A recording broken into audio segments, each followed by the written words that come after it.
감사합니다. 우리가 지난주부터 우리 새벽에 우리 마태복음을 말씀을 좀 살펴봅니다. 오늘 좀 겹치는 본문이지만 좀 구체적으로 같이 살펴봤으면 좋겠는데요. 우리 새벽에도 말씀드렸지만 사실 마태, 마가, 누가, 요한복음은 대상이 각각 다릅니다. 이 마태복음은 유대인들을 향해서 청자가 유대인을 향해서 기록한 마태가 쓴 편지고요. 서신서라고 얘기하죠. 복음서라고 얘기하는데 이 마태가 기록한 것, 마가가 기록한 것, 누가가 기록한 것, 요한이 기록한 것 대상이 다 다릅니다. 유대인이냐 헬라인이냐 이방인이냐 아니면 어떤 그리스도인이냐 이에 따라서 용어도 달라지겠죠.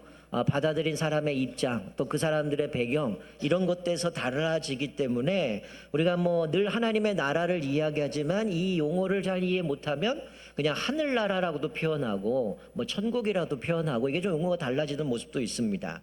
자, 이 마태복음은 유대인들을 향해 기록한 복음서이다 보니까 어디를 강조하냐면 예수님이 누구신가를 상당히 강조하고 있습니다. 물론 사복음서가 다 예수님에 대한 이야기지만 특별히 마태복음은 28장까지 기록이 되어 있는데 이 28장에서 예수님이 누구신가를 유대인이니까 유대인들은 구약 성경을 뗄 수가 없잖아요. 그러니 이 유대인들에게 익숙한 구약 성경을 많이 인용합니다.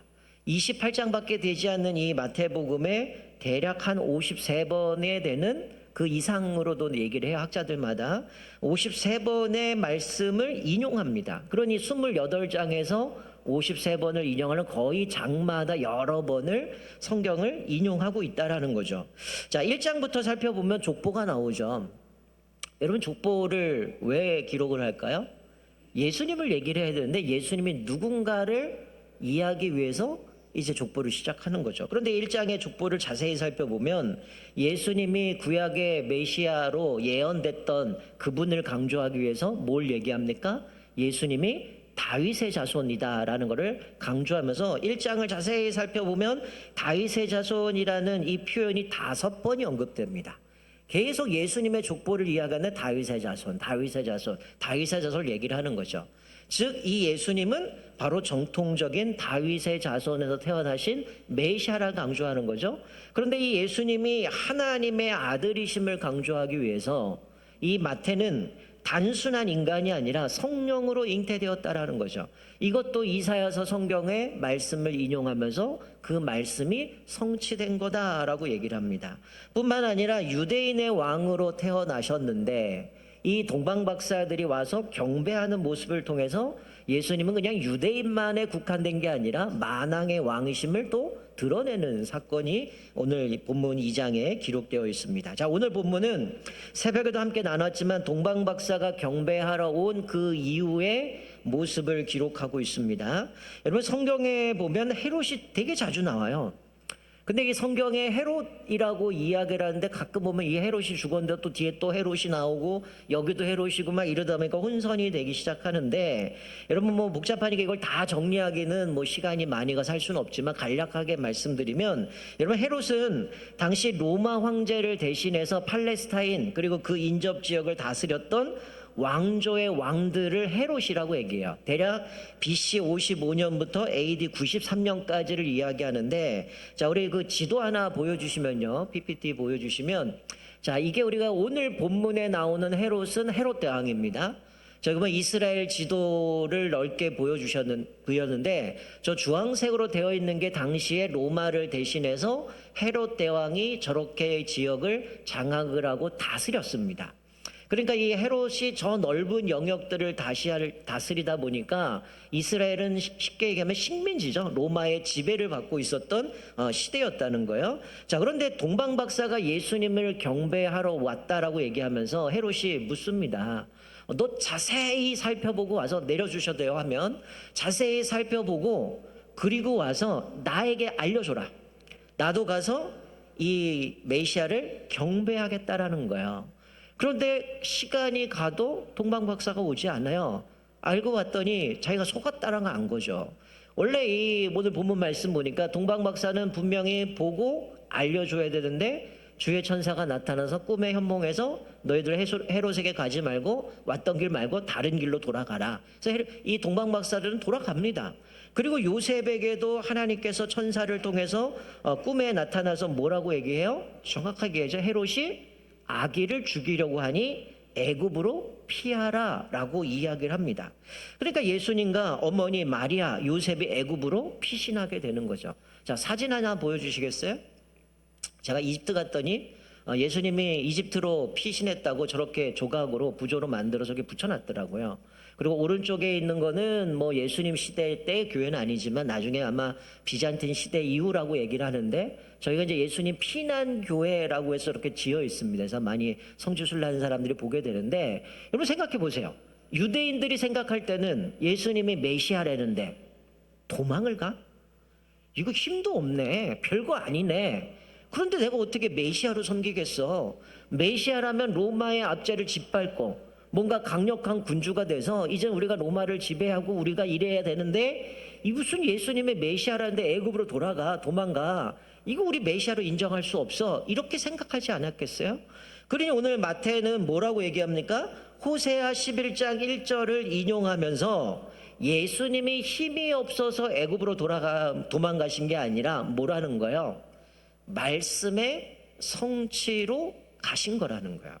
그러니까 능력이 없어서 힘이 없어서 애굽으로 돌아간 게 아니죠. 물론 이 호세아에서 말씀은 예언적인 말씀은 아니에요. 그 당시에 이스라엘을 향한 건데, 자, 여기 호세아 11장 1절 뭐라고 되어 있냐면 찾지는 않겠지만, 이스라엘이 어렸을 때에 내가 사랑하여 내 아들을 애굽에서 불러냈거늘 이라고 얘기합니다. 즉 이 얘기는 1차적인 건 뭘까요? 이스라엘이 요셉 시대 때 흉년이 들어서 곡식을 얻으려고 애굽에 갔다가 이제 요셉인 것이 밝혀지고 아버지를 모시고 70명이 이주하잖아요. 그러고 살다가 나중에는 강성해져 가는데 모세 때 출애굽하는 사건을 보여주죠. 그것을 1차적으로 말하고 있지만, 여기서 예수님이 애굽에서 돌아오는 사건을 학자들은 새 출애굽이다라고 얘기를 합니다. 그러니 이게 예수님이 우연히 애굽으로 간 게 아니고 이건 하나님의 예언대로 그것이 성취되었다. 그러니 예수님은 믿을 만한 분이다라고 얘기를 하는 거죠. 결국 헤롯이 자기가 속은 줄 알고 그가 어떤 결정을 내립니까? 동방박사가 오고 간 그 시점으로 2살 아래 아이들을 다 죽여버립니다.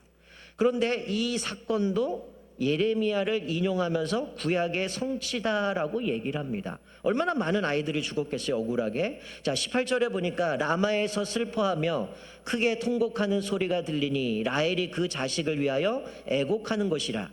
그가 자식이 없으므로 위로받기를 거절하였도다. 이건 예레미야 31장 15절 말씀이거든요. 여러분 이건 1차적으로 북이스라엘이 멸망당하고 남쪽 유다가 포로로 끌려간 그런 상황 가운데 자기들의 신세를 보며 하나님 앞에서 애가를 부르는 내용입니다. 근데 이 라헬은 이스라엘로 불리는 야곱의 아내잖아요. 그러니까 이 라헬은 이스라엘 민족의 어머니인 거죠. 이 라헬이 눈물을 흘린다는 것은 우리가 포로로 끌려가고 이 멸망당한 것 가운데 백성이 겪는 고통, 애통들을 상징하는 건데, 이것과 연결시켜서 지금 히브리에 있었던, 특별히 베들레헴 지역에 있었던 2살 아이의 죽는 모습을 보면서 이 예레미야 시대나 지금 시대나 연결시켜서 바로 예수님이 이런 포로와 속박의 시간, 그 장소로 예수님이 오셨다라는 것이죠. 여러분 이게 사실은 우리가 알다시피 모세 때도 어땠어요?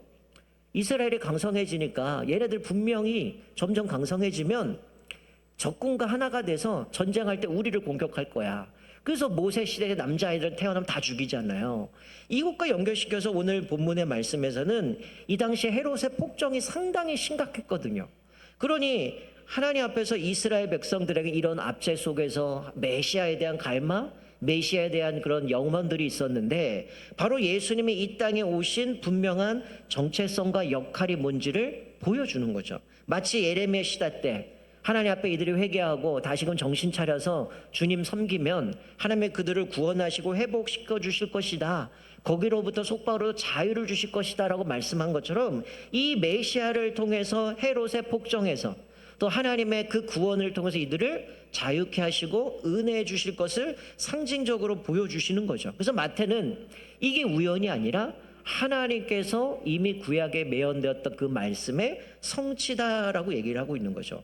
여러분 이미 우리가 2장의 앞에 살펴봤죠. 새벽에 이 미가 선지자가 예수님이 메시아가 어디서 태어나느냐, 베들레헴 땅에서 태어난다고 얘기하잖아요. 한 다스리는 자가 태어날 것이다. 그분이 한 목자가 될 것이다. 그러니 예수님이 이 땅에 오셔서 이 속박에 있는 그 양들을 주님께서 인도하시는 목자가 되셔서 그들을 구원하실 것에 대한 예언의 성취를 말씀해 주고 있습니다. 자, 오늘 본문에 결국 헤롯이 죽었어요.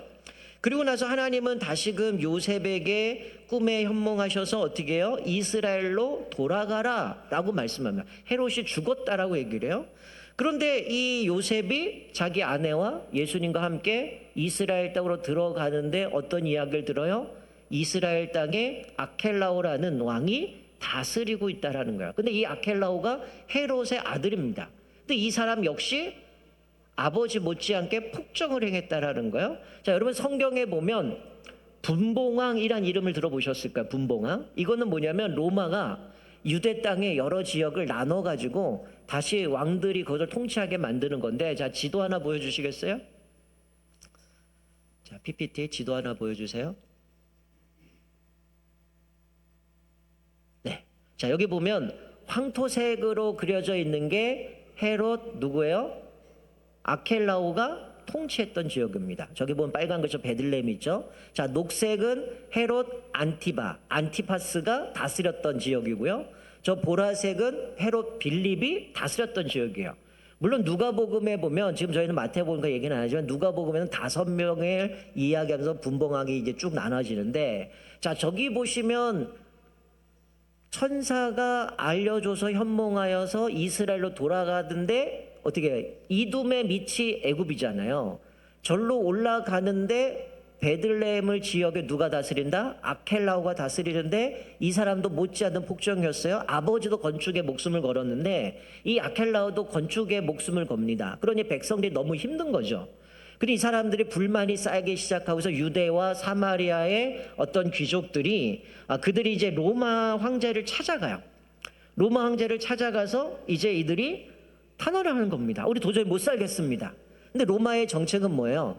자기들이 정책한 나라마다 사람을 보내서 다스리게 하는데 가장 1차 목적은 평안을 유지하는 겁니다. 그런데 이 유대 땅에 폭정이 일어나고 계속 사람들이 불만이 일어나니까 우리 못 살겠습니다. 좀 어떻게 해주세요. 그래서 이 아켈라오가 폐위를 당해요. 그리고 나서 로마가 이제는 거기를 직접 성령으로 다스리게 되는 거죠. 자, 그래서 두려워하는데 다시금 천사가 나타나서 꿈속에 뭐라고 얘기해요? 너 갈릴리로 가라. 그리고 나사렛으로 가라라고 이야기를 하는 거죠. 여러분, 이 나사렛은 쉽게 얘기하면 우리식으로 아우 저 촌놈 이럴 때 쓰는 지역이 나사렛입니다. 작은 도시고 별볼 없는 지역이라는 거예요. 그런데 오늘 본문 말씀에도 하나님께서 피할 길을 주시는데 마태복음 여기 23절에 뭐라고 얘기해요? 나사렛 사람이라 칭하리라 이렇게 얘기를 해요. 그럼 제가 새벽에도 얘기를 드렸지만 나사렛 사람이라 칭하리라 하는데 이거는 뭐냐면 여러분 구약의 대표적인 메시아 예언을 하는 게 이사야서입니다. 마태복음은 상당수 많은 부분이 이사야서를 인용하는데 이사야서 11장 1절 다 들어본 말씀이에요. 이새의 줄기에서 한 싹이 나며 그 뿌리에서 한 가지가 나서 결실할 것이요 라고 예언합니다. 여기서 이새가 누구예요? 다윗의 아버지잖아요. 거기에 누가 나요? 줄기에서 한 싹이 나며 그 뿌리에서 한 가지가 나서 결실한다 할 때 이 가지라는 단어가 히브리어로 어떻게 발음을 하냐면 넷제르라는 단어입니다. 넷제르. 사실은 이제 유대인들 중에서 이 나사렛이라고 할 때 나사렛인 단어가 넷제르라는 단어와 자음이 똑같습니다. 뭐 넷제르, 뭐 노찌리 이렇게 얘기하는데 쉽게 하면 어우 나사렛 사람 그러면 어우 저 촌놈 이런 식인 거죠. 그런데 여기서 나오는 그 가지라는 단어와 자음이 똑같아요. 넷제르, 노찌르 뭐 이렇게 얘기를 하는데 결국 이것을 통해서 여러 선지자들이 계속 이 가지와 연결시켜서 자주 이야기했던 게 뭡니까? 싹, 줄기, 순 이런 표현을 쓰는 것처럼 이것을 말씀해서 마태는 선지자들의 예언의 성취로 예수님이 이 무서워서 도망간 것처럼 보여지면 이것도 선지자의 말씀대로 예언이 성취됐다라고 얘기를 하는 거죠. 다윗에서는 이새의 줄기에서 가지가 나오는데 그게 나사렛, 노찌리, 넷제르 이런 의미로서 바로 그것이 하나님의 말씀에 응해돼서 나사렛 사람이라 칭하리라 라고 얘기하는 거예요. 그래서 우리가 예수님 할 때 나사렛 예수라고 이야기를 하는 거죠. 여러분, 여기서 마태는 계속해서 뭘 강조합니까? 예수님은 믿을 만한 분이라는 거죠.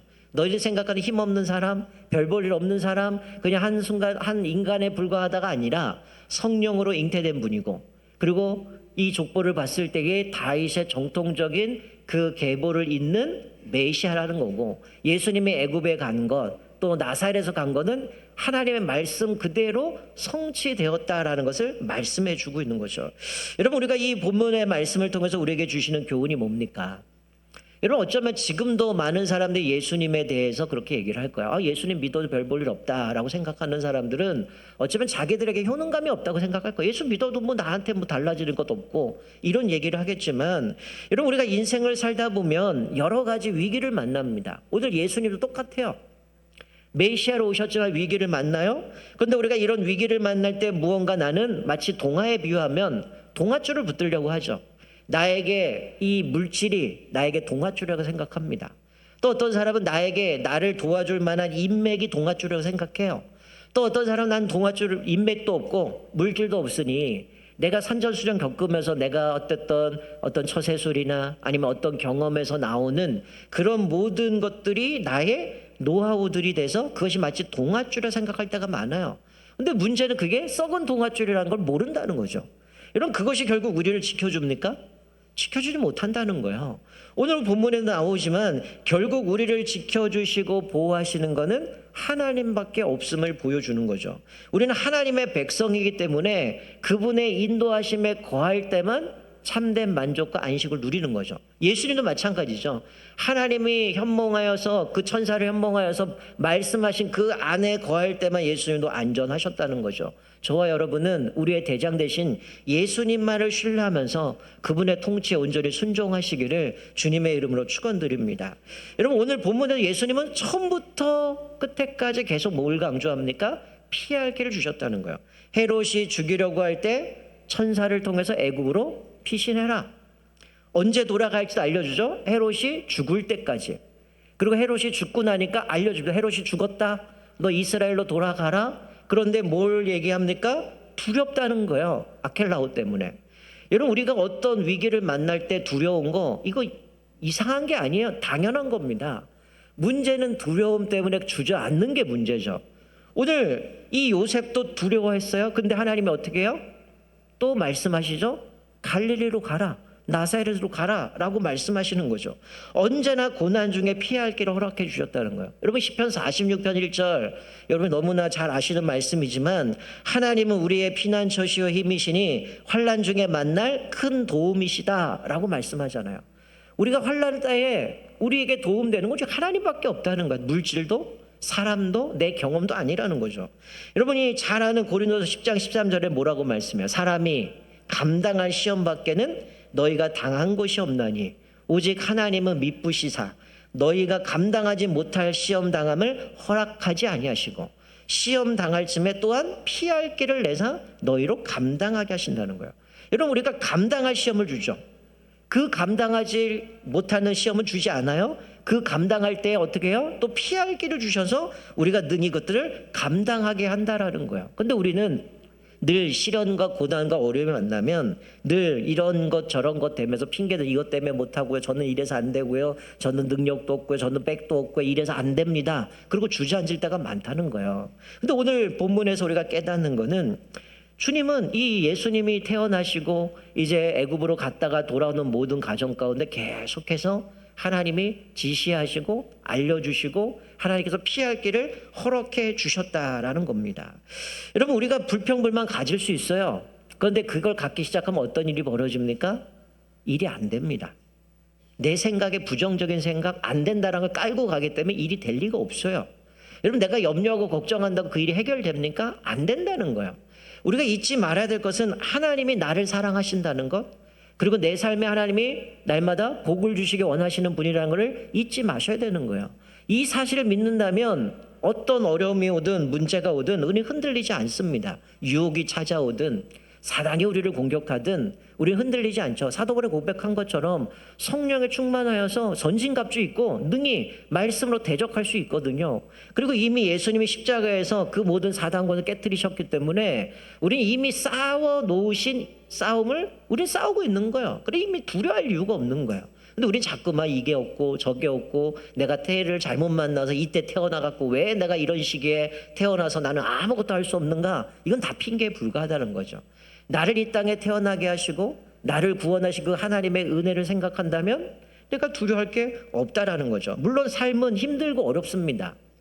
그러다 보니 우리 불평할 수 있고 낙담할 수 있어요. 그러나 우리가 분명히 기억해야 될 건 사도 바울이 뭐라고 얘기합니까? 넉넉히 이긴다라고 얘기하잖아요. 로마서 8장 37절에 보면 그러나 이 모든 일에 우리를 사랑하시는 이로 말미암아 우리가 넉넉히 이기느니라. 여러분 예수님 생각하면 우리 넉넉히 이겨요. 이미 예수님이 싸워 이기셨기 때문인 거죠. 여러분 우리 아까 전에 찬양대가 찬양한 가사 기억나십니까? 로마서 말씀이잖아요. 하나님이 우리를 위하시면 사도 바울이 분명하게 얘기해요. 내가 확신하노니 그 어떤 것도 그리스도 사랑에서 그 어떤 피조물이 그리스도 사랑에서 우리를 끊을 수 없다.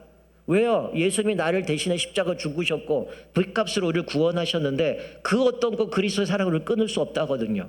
근데 우리는 끊임없이 시련과 유혹과 어려움을 만나면 불안하고 염려되고 내 인생 끝난 것 같고 나는 망한 것 같다고 얘기하지만 오늘 본문에도 하나님 우리에게 피할 길을 주셔요. 그리고 하나님께서 우리에게 분명하게 이기게 하신다고 약속하셨습니다. 심지어 세상 끝날까지 내가 너와 함께 하겠다. 예수님 승천하시고 성령을 보내주셔서 우리 안에 내주하시잖아요. 그럼 우리가 이 사실만 기억한다면 우리는 두려움이 없는 겁니다. 여러분 시험에는 분명한 목적이 있어요. 하나님이 우리에게 주시는 시험은 우리를 망하게 하거나 우리를 괴롭히려고 하는 게 아니죠. 우리가 영적으로 성장하고 자라가고 하나님의 뜻을 알게 되고 더 성숙된 모습으로 또 따르는 내가 이런 과정들을 통해서 다른 사람들을 섬길 수 있도록 우리를 만들어 가시는 거죠. 그런데 이 과정 속에 우리가 분명한 것은 하나님이 우리에게 주신 특권이 있죠. 기도와 말씀, 이것으로 우리는 넉넉히 이길 수 있다는 거예요. 그래서 사도 요한은 우리가 이 믿음으로 말미암아 하나님께로 난 자마다 세상을 이기느니라. 이 세상을 이기는 승리는 이것이니 우리의 믿음이다. 바로 예수를 믿는 그 믿음, 십자가에 죽으신 그 믿음, 우리를 살리신 그 믿음, 그 믿음으로 우리가 살아갈 수 있다라는 겁니다. 그러니 우리가 주님의 자녀라는 것, 하나님이 우리를 항상 붙들고 계시다는 것, 이거는 변함이 없다라는 거죠. 우리가 오늘 말씀을 기억하면서 어쩌면 우리는 그럴 수 있습니다. 이 유대인들처럼 예수님 별별 없는 분이구나. 우리에게 별로 효용능감도 없고 나에게 유익도 없고 이렇게 생각할 수 있지만 이런 고백하는 사람은 복음을 제대로 누리지 못하는 사람입니다. 복음을 제대로 누리면 내 인생이 달라지는 거죠. 근데 내 인생이 왜 안 달라집니까? 순종하지 않는 거예요. 만약 요셉이 말도 안 돼요. 무슨 갈릴리까지 가라 그래. 그게 얼마나 먼데. 이랬다면 예수님 귀찮은데 무슨 하나님 귀찮은 무슨 애국까지 갑니까? 이랬다면 어떻게 됐을까요? 이건 막 심각한 일이 벌어지겠죠. 근데 요셉은 꿈에 나왔을 때 이미 예수님이 잉태됐을 때도 사실 가만히 끊으려고 했잖아요. 근데 어떻게 합니까? 순종하는 거예요. 아내를 데려다가 태어날 때까지 동침하지 않았다. 그리고 이런 위기를 만날 때 꿈속에 또 말씀할 때 순종하고 애굽까지 갑니다. 그리고 애굽에서 돌아올 때도 그리고 갈릴리로 가는 그쪽까지 가는 나사렛까지 가는 과정 속에서도 철저하게 주님 앞에 순종하는 모습을 통해서 그 피할 길을 주시고 승리하게 되어지는 모습을 보게 됩니다. 어쩌면 여러분이 올해 또 한 해가 시작되었지만 여전히 내 안에 있는 여러 가지 시험들 또 고민들, 염려들, 걱정들, 또 고난들 앞에 놓여일 수 있습니다. 그러나 오늘 본문의 말씀처럼 하나님 우리에게 피할 길을 주신다는 거죠. 그 사실을 기억하면서 그 어떤 것도 그리스도의 사랑에서 끊을 수 없다라는 이 말씀을 기억하면서 내가 또 낙심하고 좌절하고 절망할 것이 아니라 우리에게 피할 길 주시고 우리로 넉넉히 이기게 하시는 주의 은혜로 말미암아 날마다 믿음으로 승리하는 저와 여러분 되시기를 주님의 이름으로 축원드립니다. 아멘. 우리